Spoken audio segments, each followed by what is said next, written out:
Innovation is at the center of Ocean Spray's growth. The juice maker has been through ups and downs, but the company constantly keeps pushing the boundaries with its products, most of which involve cranberries in one way or another. Here's what you really need to know about Ocean Spray.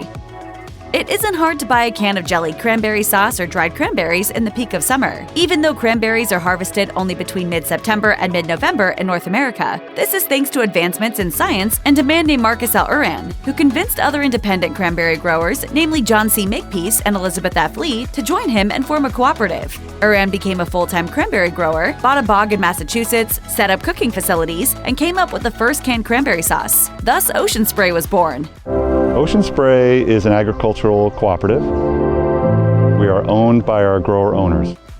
Ocean Spray Cooperative is made up of over 700 grower families in the United States, Canada, and Chile. All growers own and manage their own farms, the average size of each farm being 18 acres. More than half of these farms, according to a tweet by Ocean Spray, are owned by women. Some examples include the 78-year-old Gottschalk Cranberry Inc. farm in Wisconsin that is owned by Fawn Gottschalk, who operates it with her parents. Another example would be the Gilmore Cranberry Company, established in 1979. It's owned by Sue Gilmore, who is also a descendant of one of the founding families of Ocean Spray, the A.D. Makepeace family. Gilmore's grandchildren are seventh-generation cranberry farmers. According to their website, 25% of our farmers are fourth generation or greater.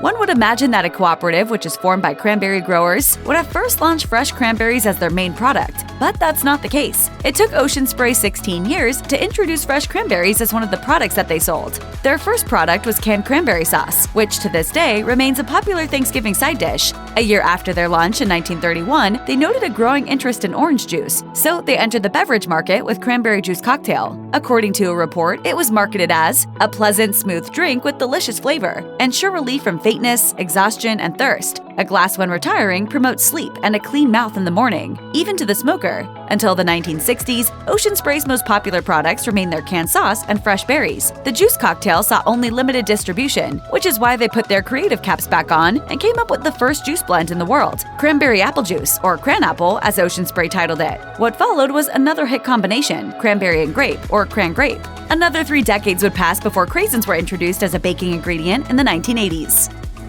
Ocean Spray had been in business for close to 3 decades before the Cranberry Scare of 1959 threatened to end its existence. A few months before Thanksgiving that year, the U.S. Department of Health, Education, and Welfare, or HEW, announced that a weed killer called aminotriazole was responsible for causing cancer in lab animals. This herbicide was used by a few cranberry growers. Ocean Spray was quick to respond and ban the use of the herbicide, but the fear had spread among consumers who decided to keep away from the cranberries. Sales plummeted to record low, especially in the holiday season when they would otherwise be at their peak. What's unfortunate is that the scare was avoidable. What the HEW didn't point out was that a person would need to eat 15,000 pounds of cranberries every day for years to contract cancer. The main culprit behind the confusion was the Delaney Clause, which banned all artificial substances that cause cancer in lab animals from a food product. Unfortunately, the HEW failed to consider that the trace amounts of herbicides did not affect humans the same way as they would rats. So finally, in 1996, herbicides and pesticides were removed from the Delaney Clause. But by then, enough damage had been done, and it took some time for Ocean Spray to bounce back.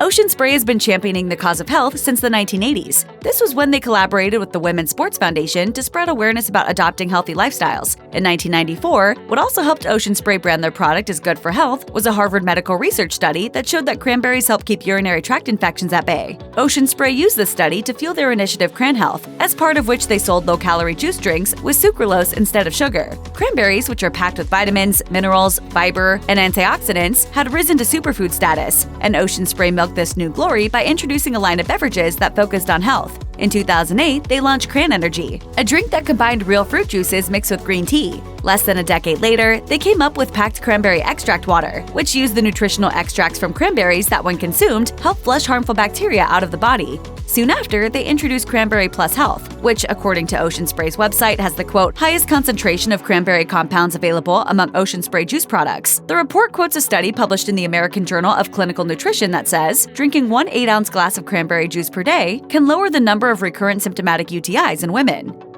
Ocean Spray has been on the lookout for new chefs and food service professionals who are keen to adopt the humble berry into their everyday meals. In November 2019, Ocean Spray launched an initiative called Cranberry Chef Collective that aims to connect chefs with 700-plus farmer families that are part of the Ocean Spray cooperative. The initiative was formed with the vision of exposing top chefs to the workings of a cranberry farm, letting them know the fruit intimately, and having them use the tart berries in their restaurant menus. Who wouldn't be curious about a cranberry apple cobbler pie in their dessert menu? The dish, created by Chef Will Gilson of Puritan & Company in Cambridge, Massachusetts, uses cranberries for its filling. Gilson is one of several chefs who are part of the collective. The other names include Irene Lee of May in Boston, Massachusetts, Liam Luttrell Rowland of Spindlers in Provincetown, Massachusetts, and Evan Mallett of Black Trumpet in Portsmouth, New Hampshire.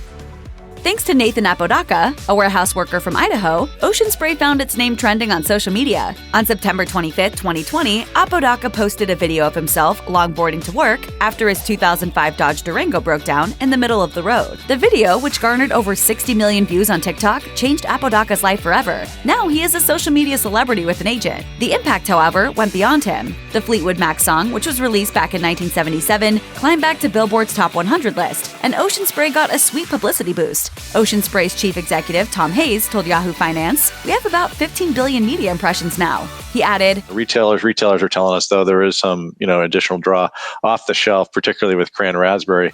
What this means is that in just a couple of weeks after the video's release, Ocean Spray's name had been searched 15 billion times. While still basking on the video's popularity, the cooperative gave Apodaca a new Nissan pickup truck and had Hayes take up the dog face challenge, where he emulated Apodaca on a skateboard while taking generous sips of Ocean Spray juice.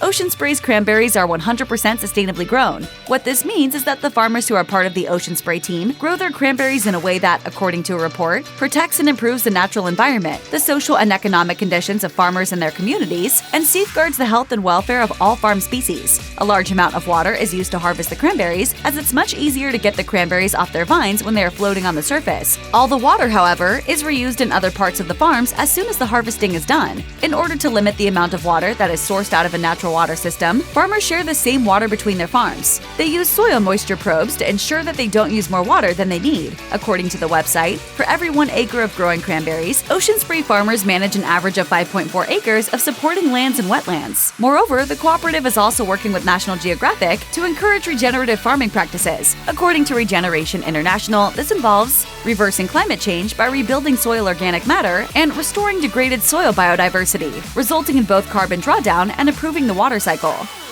Besides practicing sustainable agriculture, Ocean Spray also thought about the life cycle of the packages in which it sells its products. For example, they've acknowledged the fact that the plastic bags in which they sell Craisins can have a negative impact on the environment. Ocean Spray actually takes all of the cranberries that can't be used and gives them to a soil manufacturer. So the cooperative has partnered with a waste management company called TerraCycle, which can make sure that you buy multiple bags of Craisins without a trace of guilt. The partnership between the two companies allows Ocean Spray customers to send their empty Craisin bags to TerraCycle in exchange for points that can be used towards helping out a nonprofit organization or school. The plastic bags will be melted and remolded to make new products such as park benches or picnic tables, according to the TerraCycle website. Ocean Spray is also working with TerraCycle to develop reusable packaging through its Loop platform. Under this platform, customers get to buy Ocean Spray's products in reusable packaging and then return the empty packages when done. The packages will be cleaned, sanitized, and refilled with the original products for reuse.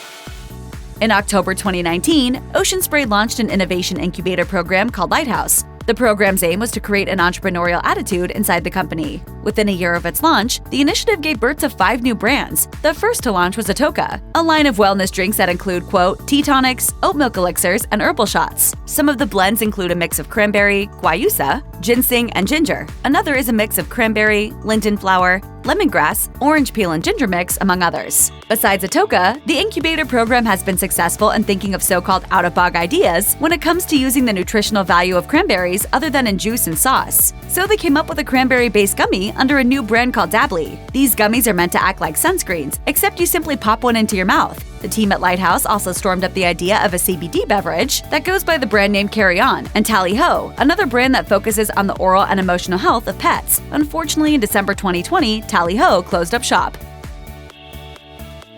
Cranberry bogs make for some unique Instagram-worthy shots. Imagine standing amidst a shiny red bed of cranberries. The only challenge, finding a bog near you. Cranberries grow only in select climates, and in select U.S. states such as Massachusetts, Wisconsin, New Jersey, Oregon, and Washington. To expose the superfood to more people, Ocean Spray started a promotional activity. The activity set up mini cranberry bogs in the middle of busy cities to get city dwellers more curious about the tart berry. In 2017, the pop-up bog at Rockefeller Center had popular chef Curtis Stone dine with Ocean Spray's growers. The same year, the cooperative set up a bog in Boston to celebrate the last harvest of the year, at a food and nutrition conference in Chicago, and at the National Mall in Washington, D.C. The pop-up bogs had growers demonstrate the process of harvesting cranberries, which is quite unlike the harvesting process for any other crop. Once the berries are ripe, the farmers flood the bogs with water to make the cranberries float, before using special equipment to remove all the ripe berries from the vines. This is done by dragging the equipment along the bed of cranberries. This method is more convenient compared to the time-consuming alternative that involves farmers plucking each cranberry from the vine. Check out one of our newest videos right here. Plus, even more MASH videos about your favorite brands are coming soon. Subscribe to our YouTube channel and hit the bell so you don't miss a single one.